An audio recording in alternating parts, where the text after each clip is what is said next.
सभी साथियों को मेरा नमस्कार। अगर स्वतंत्रता दिवस आज़ादी की बात करें तो पूरा देश अपने योद्धाओं, वीर योद्धाओं और पुरखों को याद करता है, जिन्होंने अपनी जान की बाजी लगाकर इस देश को अंग्रेज़ों की बेड़ियों से, गुलामी की बेड़ियों से मुक्त कराया और हम सभी को गुलामी से हटकर खुली हवा में सांस लेने का अवसर दिया, हमें मौका दिया, जिससे हम आज़ादी की सांस ले रहे हैं। लेकिन जानकारों की माने तो किसी भी आंदोलन को बड़ा बनाने में तथा जनता के बीच पहुंचने में नारे, कलर्स और एक सशक्त मजबूत नेता की ज़रूरत होती है, आवश्यकता होती है, जिसके नीचे लोग एक मंच पर आ सकते हैं, एक जगह इकट्ठे होते हैं।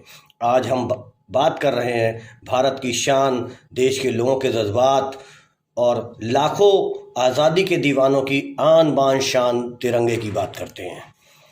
किस तरह से तिरंगे को अंगीकार किया गया। स्वतंत्रता दिवस के अवसर पर आज़ादी के 75 वर्ष पूर्ण होने के बाद पूरा देश, पूरा राष्ट्र आज गौरवमयी आज़ादी का महोत्सव मना रहा है। लाल किले के प्राचीर से तिरंगे को माननीय प्रधानमंत्री श्री नरेंद्र मोदी जी ध्वजारोहण कर रहे हैं तथा राष्ट्र को संबोधित कर रहे हैं।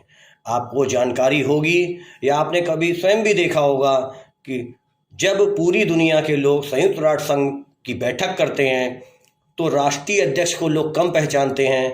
उनके झंडे को देखकर लोग बता देते हैं कि किस देश का झंडा है। जानकारों की माने तो दुनिया में हर स्वतंत्र देश का एक अपना झंडा होता है। झंडा एक स्वतंत्र देश का प्रतीक भी माना जाता है। आइए बात करते हैं तिरंगे के क्रमिक गौरवमयी इतिहास की। भारत का पहला राष्ट्रीय ध्वज। राष्ट्रध्वज का सफ़र बहुत ही रोचक है। कोलकाता के पारसी बागान स्क्वायर ग्रीन पार्क में 7 अगस्त 1906 के दिन भारत का प्रथम झंडा राष्ट्रध्वज फहराया गया था। यह भारत का पहला झंडा था। इसमें 3 रंग की 36 पट्टियाँ थीं, जो आपको स्क्रीन पे दिख रही हैं। हरी पट्टी सबसे ऊपर की ओर, पीली पट्टी बीच में और लाल पट्टी नीचे की ओर। हरी पट्टी पर 8 आधे खिले हुए कमल के फूल थे। पीली पट्टी पर देवनागरी लिपि में वंदे मातरम लिखा हुआ था। लाल पट्टी पर सूर्य और अर्धचंद्रमा का प्रतीक था। स्वतंत्रता सेनानी सचिंद्र प्रसाद बोस और हेमचंद कानूनगो ने इसका डिज़ाइन तैयार किया था। भारत का दूसरा राष्ट्रीय ध्वज। इस ध्वज को लाल, पीले और हरे रंग की 36 पट्टियों से बनाया गया था। दूसरा ध्वज 1907 में पेरिस में मैडम कामा तथा उनके साथ कुछ क्रांतिकारियों ने मिलकर फहराया था। विदेशी धरती पर फहरने वाला यह पहला झंडा था। निडर महिला मैडम कामा को मेरा नमस्कार, ऐसा गजब का कारनामा करने के लिए। यह झंडा भी पूर्व की भांति ही था, तरह ही था। सबसे ऊपर की तरफ 8 फूल बने हुए थे। बीच में अगर बात करें, पीली पट्टी पर वंदे मातरम लिखा था और जो सबसे नीचे ग्रीन पट्टी है उस पर सूर्य और चंद्रमा बने हुए थे। भारत का तीसरा राष्ट्रीय ध्वज। तीसरा ध्वज 1917 में डॉक्टर एनी बेसेंट और लोकमान्य तिलक जी द्वारा होम रूल आंदोलन के समय फहराया गया था। इस ध्वज में 5 लाल और 4 हरी 36 पट्टियाँ थीं। 7 सितारे सप्तऋषि के प्रतीक थे। बाईं ओर किनारे पर यूनियन जैक था। सीधे हाथ पर ऊपर की ओर सफ़ेद अर्धचंद्रमा स्थित था। भारत का चौथा राष्ट्रीय ध्वज। चौथा ध्वज अखिल भारतीय कांग्रेस कमेटी के सत्र के दौरान ही 1921 में विजयवाड़ा में फहराया गया था। यह 2 रंगों का बना हुआ था, लाल और हरे रंग का, जो हिंदू व मुस्लिम प्रमुख संप्रदायों का प्रतिनिधित्व करते थे। भारत का 5वां राष्ट्रीय ध्वज। गांधी जी ने सुझाव दिया कि भारत के शेष समुदाय का प्रतिनिधित्व करने के लिए इसमें बीच में एक सफ़ेद पट्टी होनी चाहिए। राष्ट्र की प्रगति का संकेत हो उस संकेत के लिए चलता हुआ चरखा भी होना चाहिए। 5वां ध्वज 1931 में फहराया गया। यह ध्वज राष्ट्रीय भारतीय सेना का चिन्ह भी था।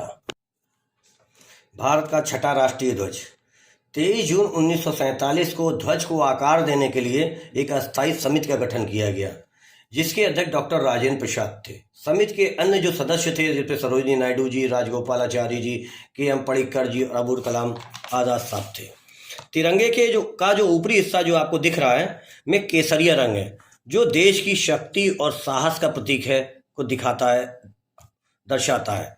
जो बीच में सफ़ेद पट्टी है शांति व सतता की प्रतीक है, और हरी पट्टी उर्वरता और भूमि की पवित्रता की प्रतीक है। सफ़ेद पट्टी के बीच में जो चक्र है, यह चक्र सम्राट अशोक द्वारा बनाए गए सारनाथ स्तंभ से लिया गया है। यह समय को दर्शाता है, समय का प्रतीक है कि जीवन जो है एक गतिशील है।